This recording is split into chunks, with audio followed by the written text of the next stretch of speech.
London میں school میں پڑھاتے رہے. پھر تلاش روزگار کے سلسلہ میں کراچی چلے گئے، جہاں وہ پی ایس او میں ملازمت کی، ساتھ ساتھ لکھنے لکھانے کا سلسلہ بھی جاری رکھا اور ریڈیو پاکستان میں ہفتہ وار پروگرام دیکھتا چلا گیا کے عنوان سے نشر ہوتا. ماہ بعد 1962 میں ایس ایم لا کالج سے LLBA کا امتحان پاس کیا اور پھر لاہور شفٹ ہو گئے اور ضلع کچہری لاہور میں پریکٹس کا آغاز کیا. اس وقت ضلع کچہری لاہور کی عمارت اس طرح کی نہیں تھی جیسی آج کل ہے، بلکہ ایک کھلا میدان سا تھا اور ایک بہت بڑا برگد کا درخت تھا جس کے نیچے مختلف میز اور کرسیاں پڑی ہوتی. ایک میز اور چند کرسیوں رکھ کر آپ نے وکالت کا آغاز کیا اور اس کے ساتھ ایک بڑا سا حقہ بھی تھا جو کہ آپ نوش فرمایا کرتے تھے.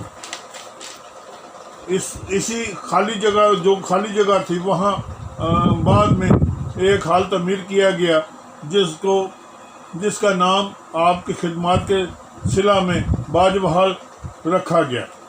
انتہائی محنت ایمانداری سے پریکٹس کا آغاز کیا اور علی بارہ تعالیٰ کے فضل و کرم اور رسول پاک صلی اللہ علیہ وسلم کی شفقت سے دنوں میں ترقی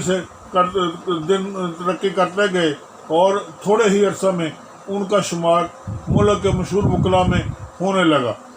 ماہ بعد ہائی کورٹ، سپریم کورٹ میں بطور وکیل انرول ہوئے. ان کی شخصیت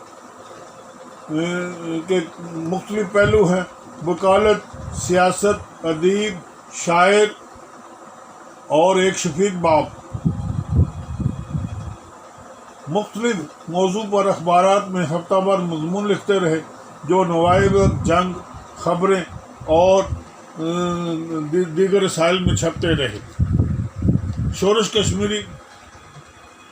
کشمیری جو اس وقت چٹان کے مالک و مدیر تھے، ان کے ساتھ ان کی بہت اچھی خاصی دوستی تھی اور ان کے کہنے پہ آپ چٹان میں مضمون ہفتہ وار لکھتے. 1972 میں جب قادیانیوں کا کیس جو تھا اس کے لیے